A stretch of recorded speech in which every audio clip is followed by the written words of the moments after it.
रामजीलाल सुमन के बयान पर आप सपा को भी दोषी मानते हैं या ओनली भाजपा को?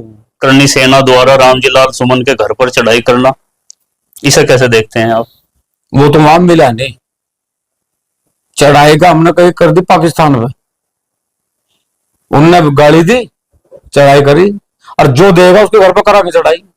लेकिन फिर बदले में उन्होंने भी कुछ वापस दिया। दो ना, हम तो कह रहे हैं, वो कह तो रहा ना। वहां से जिस हालत में जो करनी सेना के जो कारकुन थे वो फिर खून चलत भी। आप विदेश में जाके सर्वोच्च मुस्लिम सम्मान लोगे, वो मुस्लिमों का देश नहीं है क्या? फिर ये भारत की सदन में खड़े होके क्यों चर्चा हो रही हिंदू पे, मुसलमान पे, ढिकड़े पे, फलाने पे? स्वागत है साथियों, मैं आपके साथ मुस्तफा चौधरी और मेरे साथ इस वक्त किसान मजदूर संगठन के राष्ट्रीय अध्यक्ष ठाकुर पूर्ण सिंह जी मौजूद हैं। लोकसभा चुनाव की का जैसे ही बिगुल बजा था 2024 में, ठीक उसी समय ठाकुर पूर्ण सिंह ने भी अपनी एक अलख जगाई थी। सहारनपुर मंडल के हर राजपूत गांव में इनका संगठन पहुंचा था और भारतीय जनता पार्टी के खिलाफ ठाकुरों के बीच एक अलख जगाई थी कि भारतीय जनता पार्टी को हराना है। और नानौता के अंदर एक बड़ी महापंचायत का आयोजन किया। ठाकुर जी के नेतृत्व में लाखों की भीड़ जुटी और बड़े जोश और खरोश के साथ ऐलान किया गया कि भारतीय जनता पार्टी को उखाड़ना है और गठबंधन, इंडिया गठबंधन की तरफ इशारा था और नतीजे भी आप लोगों के सामने आए थे। अब फिर से ठाकुर पूर्ण सिंह जी मैदान में उतर गए हैं। आप लोगों को मालूम होगा, समाजवादी पार्टी के राज्यसभा सांसद रामजीलाल सुमन के एक विवादित बयान के बाद जैसे ही करनी सेना ने उनके आवास पर चढ़ाव किया, जगह जगह पुतले फूके, और अब फिर आने वाली 12 अप्रैल को राणा सांगा की जयंती पर ठाकुर समाज आगरा के अंदर जुटने वाला है। अब क्या होगा, क्योंकि रामजीलाल सुमन के भी बयानात आ रहे हैं और करनी सेना और ठाकुर समाज के भी आ रहे हैं। ठाकुर जी, आपका बहुत बहुत स्वागत है। धन्यवाद। तो फिर से अलग जगह थी ठाकुर समाज के बीच। अब की बार रामजीलाल सुमन और राणा सांगा पर जो उन्होंने विवादित बयान दिया, अब 12 माह इसी के मद्देनजर जुट रहे हैं या पहले से ही आपका नियत कार्यक्रम था? नहीं, 12 तारीख तो हमारे महापुरुष, हमारे भगवान राणा सांगा जी की जयंती है और हम अपने सभी महापुरुषों की जयंती मनावे। संयोगवश एक नालायक व्यक्ति का बयान सदन में दिया तो कुछ लोग जोड़ के देख रहे उस व्यवस्था से भी कि भाई हम इसलिए जयंती मना रहे क्योंकि उसने राज्यसभा में वो बयान दिया। राज्यसभा में जो उसने बयान दिया वो तो नीचता की परिकाष्ठा का बयान था। उस पर तो हम लोग कर रहे, लगातार करेंगे जब तक हमें सरकार या चुनी सरकार के वो नुमाइंदे इस बात पे आश्वस्त नहीं करेंगे कि इसके खिलाफ कार्रवाई होगी, हम तो करेंगे। 12 अप्रैल में हमारे भगवान, इस देश के सभी धर्मों की, सभी जातियों की लड़ाई लड़ने वाले राणा सांगा जी का जन्मदिन है और जयंती हम लोग आगरा में मना रहे, ये बताने के लिए, दिखाने के लिए कि ये राजपूत समाज जब स्वाभिमान की लड़ाई लड़ रहा था इस देश में, इस देश की मान सम्मान और स्वाभिमान की लड़ाई लड़ रहा था, वो स्वाभिमान जिंदा है। अभी उसे कोई रामजीलाल खत्म नहीं कर सकता, उसे समाजवादी पार्टी या कोई भी दल खत्म नहीं कर सकता। वो जिंदा है, जिंदा था और हमेशा वो स्वाभिमान जिंदा रहा। उनका बयान विवादित था और राणा सांगा एक महान पुरुष थे, योद्धा थे, इसे भी डिनाई नहीं किया जा सकता। लेकिन रामजीलाल सुमन के बयान के समर्थन में भी एक काफी लोग उतरे और खास तौर से इतिहासकारों के बीच भी विवाद है कि राणा सांगा ने ही बाबर को बुलवाया था। तो ये भी तो एक ऐतिहासिक तथ्य है। देखो, ऐतिहासिक क्या कहोगे आप, मतलब कैसे मानोगे इसे ऐतिहासिक तथ्य है? उन्होंने बाबरनामा पढ़ा। अब बाबरनामा पढ़ा तो बाबर ने जो लिखा वो पढ़ा।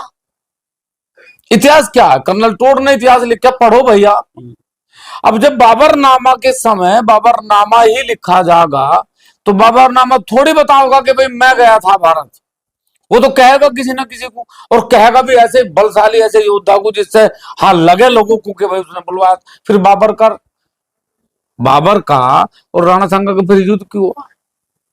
ये जो बाबरनामा पढ़ के आप लोग, और फिर मेरा दूसरा सवाल ये है, इतिहास के पन्नों में एक चीज जो आपने किताब से खत्म कर दी, अपने स्कूल में खत्म कर दी, अपने विद्यालयों में खत्म कर दी, अब उसे सदन में चलाओगे क्या भाई आप? आप बच्चों को पढ़ाओ ना, लगाओ आप किताबें, बच्चे बताओगे ना, जब आप सदन में खड़े होकर मास्टर बनोगे क्या चीज के कि देश में कौन गद्दार था, कौन महान था? नहीं, वो तो विवाद पहले से छिड़ा था ना, औरंगजेब कोई विवाद नहीं, औरंगजेब को लेकर विवाद था कि भाई औरंगजेब की औलादें, कुछ लोगों को बताया गया तो उसके बदले में उन्होंने ये कहा। मैं सिर्फ एक बात पूछना चाहूँ, क्या सदन में चर्चा होनी चाहिए क्या औरंगजेब पे, बाबर पे, हुमायूं पे? क्यों चर्चा होनी चाहिए?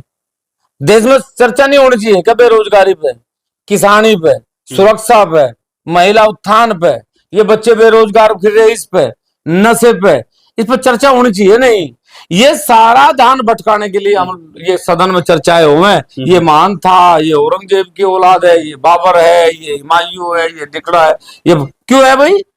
तो क्या मतलब है?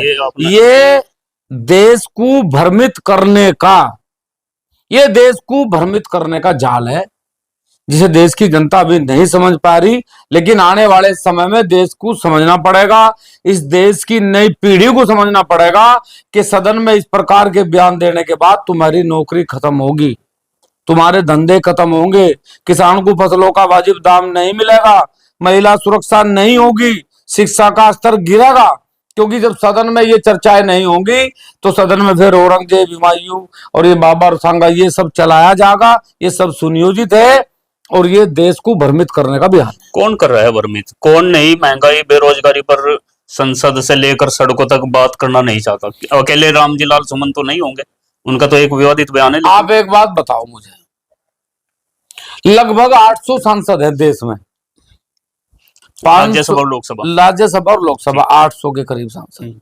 4,500 लगभग विधायक हैं पूरे देश में, सभी सदनों में अलग अलग प्रदेशों में बैठे हैं। 4,500 में और 800 ही इन्होंने पूरे देश का बेवकूफ बना रखा, पूरे देश का बेवकूफ बना रखा। एक सदन में मुझे बताओ, एक भी सदन में खड़ा हो काहे की चर्चा होगी? आज वो मार दिया, आज वो बचा दिया, आज यहां से निकलना, आज वहां को बढ़ना, ये तो चर्चा हो रही ना। गन्ने पे 1 रुपया नहीं बढ़ा, चर्चा हुई? हिंदू मुस्लिम के बीच हुई नहीं ना चर्चा? गन्ने का 1 रुपया नहीं बढ़ा, चर्चा नहीं हुई ना? अखिलेश ने तो नहीं उठाया एक बार भी। अखिलेश ने दमदार तरीके से उठाया क्या ये बयान के गन्ने का पैसा क्यों नहीं बढ़ा? हुआ आंदोलन कहीं?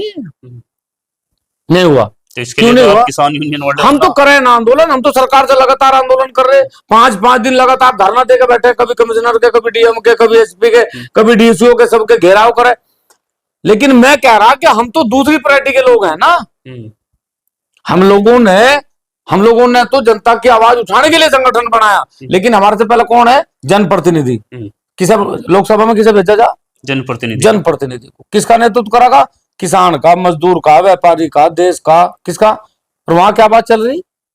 वहां बात चल रही औरंगजेब, हुमायूं, बाबर, सांगा, ये चर्चाएं नहीं। जो रूलिंग पार्टी है ज्यादा जिम्मेदारी उसकी है, या जो विपक्ष, जैसे आपने अखिलेश का नाम लिया, क्या विपक्ष की ये जिम्मेदारी बना? आप क्यों मानते हैं विपक्ष? ये देश में क्यों प्रचलन हुआ पक्ष और विपक्ष? ये प्रचलन है क्यों? सरकार किसकी है देश में? भारत सरकार है ना, भाजपा सरकार नहीं है। भाजपा सरकार तो हम लोगों ने नाम दिया, भाजपा सरकार, समाजवादी सरकार, कांग्रेस, क्यों कहें भाई हम? हमने पार्टी की तो नहीं क्यों? नहीं, कोई देश में पार्टी नहीं, ये पार्टी तो ये कंपनी है, पार्टी नहीं है, ये कंपनी है। कोई पार्टी देश में नहीं है, कोई पार्टी देश में नहीं, सब कंपनी है।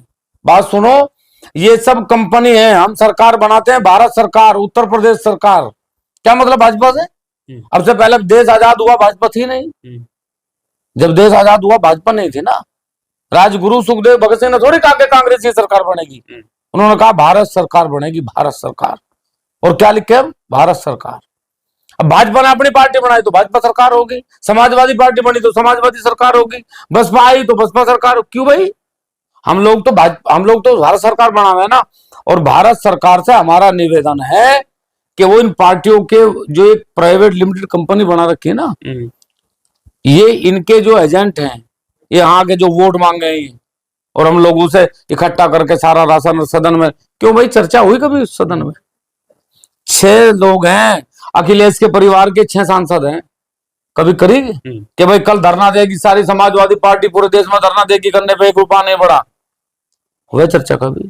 नहीं, वही तो पूछ रहा हूं ना मैं, क्या सिर्फ और सिर्फ चर्चा अखिलेश को ही करनी, क्यों ना सबको करनी। हम क्या भाई, हमारा यही तो है कि 800 सांसद और 4,500 विधायक किसी पार्टी का मान के क्यों जा। हमने तो इसलिए भेजा ना कि ये सदन में जाकर हमारी चर्चा करेगा। समाजवादी के सांसद को भी तो जनता ने वोट दे रखी ना, बिल्कुल। भाजपा के सांसद को भी तो जनता ने वोट दे रखी ना।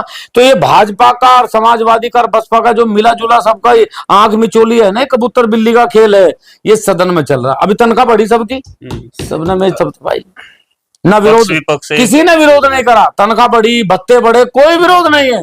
ना अखिलेश का विरोध, ना योगी जी का विरोध है, किसी का विरोध नहीं। फिर 2022 जब तक ऐसे किसान की आय दोगुनी, 2022 तक किसान की आय दोगुनी, वो कहां तक पहुंची। मुख्तार अब्बास नकवी मुसलमान नहीं है क्या? शाहनवाज हुसैन मुसलमान नहीं है क्या? साजिया इल्मी मुसलमान नहीं है क्या? आप विदेश में जाके सर्वोच्च मुस्लिम सम्मान लोगे, वो मुस्लिमों का देश नहीं है क्या? फिर ये भारत की सदन में खड़े होके क्यों चर्चा हो रही हिंदू पे, मुसलमान पे, ढिकड़े पे, फलाने पे? अगर देश को तरक्की देनी है तो देश के विकास के लिए चर्चा होनी चाहिए। अगर देश को विकसित करना है 1947 में, 2047 में, तो फिर आपको क्या करना पड़ेगा? चर्चा करनी पड़ेगी सदन में बेरोजगारी पे, किसानी पे, मजदूरी पे। रामजी लाल सुमन के बयान पर आप सपा को भी दोषी मानते हैं या ओनली भाजपा को, समाजवादी को, जितने देश के 800 सांसद हैं सबको दोषी मानता हूं। क्योंकि रामजी लाल के लिए हम लोगों को सड़क पे इसलिए आना पड़ा क्योंकि उस सदन में उसका कोई इलाज नहीं हुआ। उसके खिलाफ अविश्वास प्रस्ताव नहीं आना चाहिए था, उसकी सदस्य समाप्त कर दे देनी चाहिए थी। रामजी लाल ने सदन में बयान दिया, जब वो आगरा गया तो सांसद रामजी लाल आगरा ना जाता ना, सिर्फ रामजी लाल आगरा जाता, हमारा कोई विरोध नहीं। हम समझ लेते भाई लोकतंत्र में संवैधानिक तरीके से इसे सजा मिलेगी। लेकिन क्या हुआ, वहां तो भाजपा के भी राज्यसभा सदस्य है ना, समाजवादी के थोड़े हैं, वहां तो सबके हैं ना। अगर उनकी मौन स्वीकृति थी द्रौपदी के चीर पे, यदि भीष्म पितामह द्रोणाचार्य मौन थे, तो वो भी इतने बड़े पापी हैं जितना बड़ा दुर्योधन। अच्छा, लोकतंत्र है, कानून है, शासन है, प्रशासन है, और फिर करनी सेना द्वारा रामजी लाल सुमन के घर पर चढ़ाई करना, इसे कैसे देखते हैं आप? वो तो वहां मिला नहीं, चढ़ाई का हमने कहीं कर दी पाकिस्तान में, उनने गाड़ी दी, चढ़ाई करी, और जो देगा उसके घर पर करा के चढ़ाई। लेकिन फिर बदले में उन्होंने भी कुछ वापिस दिया दो ना, हम तो कह रहे, वो कह तो रहा ना। से जिस हालत में जो करनी सेना के जो कारकुन थे वो फिर खून चलत भी तो आए ना वापिस। वो बिल्कुल बहुत बढ़िया बात के रामजी लाल के लड़के ने गुंडे चढ़ा के पिटवाए, जितने भी बच्चे, एक की छाती पे निशान नहीं है, सबकी पीठ पे है। शर्ट तो किसी की कोई शर्ट नहीं है, खून तो कहीं को भी आ सके। देखिए ना उसकी सन्नी की कमर, उस लड़के की कमर, पुलिस ने भी पिटाई करी, उन लोगों ने भी। क्यों भाई? आम आदमी पार्टी ने 10 बार भाजपा के घरों पे, भाजपा के एमपीओ के घर का घेराव करा, और भाजपा ने 50 बार अरविंद केजरीवाल के घर का घेराव करा। क्या ये परंपरा नहीं थी कि भाई हम अपनी बात कहने के लिए अपने सांसद के जगह बता, भाई तू ला बाबरनामा निकाल कर हमें दिखा, कहां लिखा हुआ है कि राणा सांगा अकबर बाबर को लाए थे, दिखा भाई, तू हमारा सांसद है, हम तेरे से पूछने के लिए आए। शांतिपूर्ण था, शांतिपूर्ण। आप देखो पूरी वीडियो भाई, आप जाके खड़े होंगे और खड़े होने के बाद ऊपर से पत्थर बरसेंगे, गेट तोड़ना, गाड़ी तोड़ना, शीशे तोड़ना, वो तो बाद में हुआ ना सब, वो तो बाद में हुआ ना सब। पुलिस की मौजूदगी थी ना, पुलिस मौजूद थी ना। रामजी लाल सुमन तो अब भी बोलेंगे। अरे यार, मैं तो क्या, उसका रक्त भी खराब है, उसका वक्त भी खराब है, उसका रक्त तो खराब है, उसका वक्त भी खराब है। मैं तो कह रहा हूं ना, अगर रामजी लाल सांसद होने के बाद ये कह रहा है कि भाई पुलिस पर अगर इंतजाम नहीं होता तो पुलिस हटा दे, मैं संविधान से बंधा हुआ व्यक्ति हूं, मैं कह नहीं सकता, लेकिन मैं तो कह रहा कि हटवा दो। अब भी यही चाह रहे, हटवा दो। अगर रामजी लाल भाई सांसद है, प्रोटोकॉल में बंधा हुआ व्यक्ति है, हटवा दो, और वो भी चयनित कर ले। मैं कह रहा वो भी चयनित कर ले, वो भी व्यवस्था कर ले, स्थान तय कर ले, व्यवस्था तय, रामजी लाल यही कर लो ना, वो स्थान भी तय कर लो, व्यवस्था भी तय कर लो, लोग भी तय कर लो, कर लो तय। नहीं, उन्होंने तो एक व्यवस्था दी ना कि भाई या तो कानून अपना काम करे, पुलिस प्रशासन। तो हम भी कह रहे हैं यार कि नहीं तो कानून फिर- को अपना काम करना चाहिए था, कानून को अपना काम करना चाहिए था, उसकी सदस्यता समाप्त कर देनी चाहिए थी, उस पर मुकदमा। हम भी तो संविधान के दायरे में बात कर रहे हैं, हमने कद कहा, हम तो कह रहे हैं कि हम संवैधानिक है, लोकतंत्र एक बात बताऊं, जी। हम लोग गीता से भी ज्यादा संविधान में विश्वास करें, इसलिए क्योंकि वो हमारी रक्षा करता है, हमारे कानून की रक्षा। लेकिन हम ये बात भूल जाएं कि हमारे पर वो झूठी SC ST लगे, हम ये भूल जाए कि आरक्षण के नाम पे हमारे बच्चों की नौकरी दांव पे लग रही। बयानबाजी तो पहले भी बहुत सारी हुई, लोकसभा में भी हुई, राज्यसभा में भी हुई और सड़कों पर भी हुई, लेकिन कुछ लोगों का कहना है कि ये दलित सांसद था, इसलिए इसके साथ घर तोड़ फोड़ और ये सब किया गया। काय का दलित है भाई? 6 बार का सांसद दलित हो सके क्या? अगर वो दलितों का हितैषी है, सांसद बनने से अगर वो दलित है, कैसे नहीं रहेंगे? हाँ यही तो सवाल है, ये बहुत गहरा सवाल है कि सांसद बनने के बाद दलित कैसे नहीं रहेंगे। मैं कह रहा कि एक व्यक्ति अगर वो ये मानता है कि मैं दलित हूं, मैं दलितों का प्रतिनिधित्व करता हूं, तो उसी लोकसभा से अब तक 6 सांसद दलित सांसद बनते। क्यों सारे दलितों का हक मार कर बैठा? 6 बार सांसद है तो 6 दलित सांसद बनते, और 6 बार अगर 6 सांसद अगर दलित बनते तो 6 लोगों का प्रतिनिधित्व होता। एक ही आदमी दलितों के नाम पे बार बार बनेगा, क्यों बनेगा भाई? और शायद अगर ये परंपरा किसी भी जाति में है और वो ये कह रहा कि भाई मैं राजपूतों का लीडर हूं, मैं बनियों का लीडर हूं, मैं जाटों का लीडर हूं, लेकिन बनूंगा मैं, किसी और को नहीं बनने देने का, तो ये शोषण है उस समाज का, उस जाति का। अगर आप दलितों के हितैषी हैं तो आप ये कहते भाई देखो इस बार मैं बन गया सांसद, इस बार मेरा भाई बनागा, इस बार मेरा भाई बनागा, इस बार बना, बनाओ ना, फिर गरीब आदमी को लेकर आओ ना ऊपर। बार बार दलित कह के अपमान न करे देश का, क्योंकि वो अब दलित नहीं है, वो अब सांसद है राज्यसभा का। तो अब 12 तारीख आने वाली है, परसों, उधर से उनका भी चैलेंज है, आप तो जयंती मनाएंगे ही, बट क्या टकराव की स्थिति? नहीं हमारी तो सुन, हम तो जयंती मना रहे, तो आगरा में ही क्यों? नहीं, ये भी तो सवाल है ना, है? क्या पिछली बार आगरा में ही मनाई थी आपने? अच्छा एक बात बताओ भाई, मुझे नौनोत्तर भी जयंती मनाए, राजस्थान भी जयंती मनाए, गुजरात भी जयंती मनाए, हरियाणा भी जयंती मनाए, पूरे देश में कोई जगह नहीं बचती जहां महाराणा प्रताप जी की, राणा सांगा जी की, मीर भोज जी की, अपने राजगुरु जी की, सुखदेव जी की, भगत सिंह जी की, अशफाक उल्लाह खान की जयंती कहां नहीं मनाते हम लोग? हम तो मनावे सब जगह मनावे, इसलिए आगरा है जयंती, आगरा चला गए। वही जयंती अगर लखनऊ होती तो लखनऊ जाते, वही जयंती दिल्ली होती तो दिल्ली जाते। तो अब की बार आगरा स्पेशल, अब का आगरा। टकराव की स्थिति? कोई टकराव नहीं, किसके लड़ा टकराव है? किसके लड़ा टकराव भी तो नहीं रहा, पहला टकराव है किसके लड़ा? मतलब रामजी लाल तो कुछ राज नहीं, बताओ क्या किसके तो अब आप सहारनपुर आए हैं तो उसी सिलसिले में आए? ना मैं तो जैसे कि लोकसभा चुनाव से पहले आपने कैंपेन ना ऐसा कुछ नहीं, मैं तो आज यहाँ को निकल रहा था तो मैं रुक गया, मेरा परिवार है, मेरा घर है सब जगह, तो मैं आ जाऊं जब मेरा मन करे तो मैं आ जाऊं। तो काफी संख्या में लोग आगरा में बड़ी धूमधाम से मनाई जाएगी या कुछ गैदरिंग कम की? 140 करोड़ लोग हैं भारत में, इस बात का क्या कहें ज्यादा या थोड़े, मान लो क्या पता क्या ढंग हो जाओ, क्या पता क्या कितने लोग चलेगा।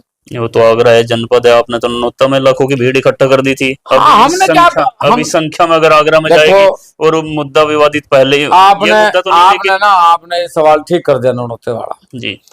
पुरुषोत्तम रूपाला तो भाजपा का सांसद था ना जी, उसने बयान दिया, तब भी हम स्वाभिमान की लड़ाई लड़ रहे थे, तब भी स्वाभिमान की लड़ाई लड़ रहे थे, और उस लड़ाई में पुरुषोत्तम रूपाला को और पूरी भाजपा को हम लोगों ने जवाब दिया। आज भी हमारी लड़ाई स्वाभिमान की है, उससे टकराने के लिए आज समाजवादी का सांसद है, कल भाजपा का सांसद था। जो गलत बयानबाजी करेगा देश की शांति के लिए उसके खिलाफ खड़े होकर हमेशा लड़ेंगे। बहुत बहुत शुक्रिया समय देने के लिए। थे ठाकुर पूर्ण सिंह, किसान मजदूर संगठन के राष्ट्रीय अध्यक्ष, जिनको आपने सुना। आप अपनी राय कमेंट बॉक्स में दें, चैनल को सब्सक्राइब करें। धन्यवाद।